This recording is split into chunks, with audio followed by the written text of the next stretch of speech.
here, and welcome to Lunch with Lisa Live, your Q&A session with me, where you can email me. And if you go to lisapezik.com on the About page, you'll see where you could submit your burning questions of the week about online business, about Eric and I, he's not here because he's on another call, being couplepreneurs, and how we just make it all work in the online space, and how to really do smart business in the online space. So one question I got this week, it was the elevator pitch.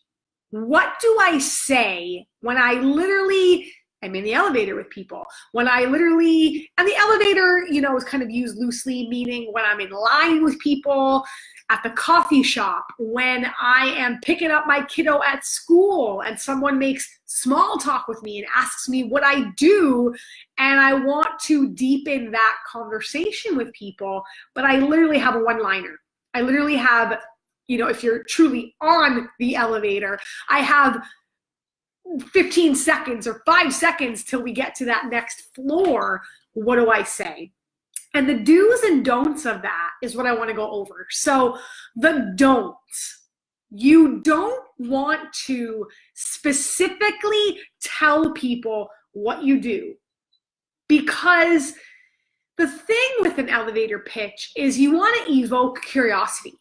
We know that curiosity marketing is what gets people to want to engage more, meaning that you've evoked an emotion in them. You've made them question something or feel something or wonder something, and that makes them want to go to your website, go to your social media channels, check you out more. So for me, I don't want to say I'm a business strategist and content expert, because if you're not in the online space or you're not an entrepreneur, people are going to go, business strategist, content expert. Okay, like what exactly do you do? And you don't want to say I design websites, right? You're giving it away without any thought on that other person's side when you're saying it. So a better thing is to come up with a little bit of your defining statement, is what I will call it, is the do. So I've been doing a lot of journaling, a lot of thinking, a lot of really getting to the root of how I help people. And what came up for me, which I'm so excited to share with you, is turning underdogs into champions, or turning underdogs into winners. Because if I am in the elevator with you, or I am getting a coffee and you are behind me in line, and someone says, what do you do? And I say, I turn underdogs into winners. What do you think their next question is probably going to be? Oh, how do you do that? And that's where then you can interject. I develop websites for people. I help people with social media. I help people develop opt-ins and lead magnets and Facebook ads. And if you want to know more about that, here's my card, if we even give out our cards nowadays. Or here's my website. Or let's exchange phone numbers. Do you know someone that could benefit from that? When you don't give it away, that is what sparks that next level of people wanting to engage with you. When you directly tell them I'm a content expert, they go, okay, cool. Or maybe they don't understand, so they want to just nod their head and seem polite, as opposed to when I say I take underdogs and create them into winners. It leaves it open for, how do you do that? Well, who do you define? Who's an underdog?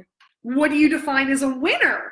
So you want those questions to come back at you. So I encourage you to look at your process, what you do, why you do it, and come up with a little bit more intriguing way that you can say that. I can remember once on stage, I heard someone say, I forget exactly how she worded it, but it was like, I help people love their smile every single day and radiate their light when it comes from their mouth.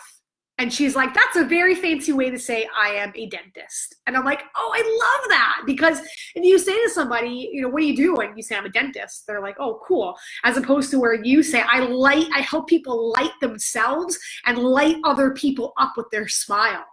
You're like, Oh, how do you do that? What does that mean? That's so cool.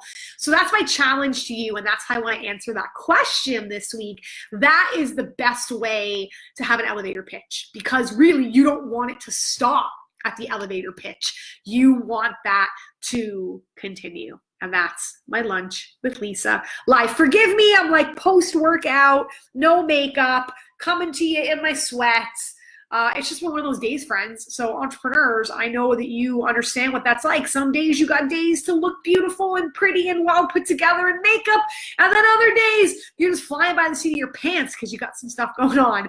And that was me today. I'm flying by the seat of my pants, but you know I'm always about giving you the best value and something that you can implement this week, take back to your business and rock it. So again, you got questions you want answered, www.lisapezik.com, second tab, the About page, submit your question, and I would be happy each week to answer that live. All right, guys, rock the rest of this week, and I'll see you again next time.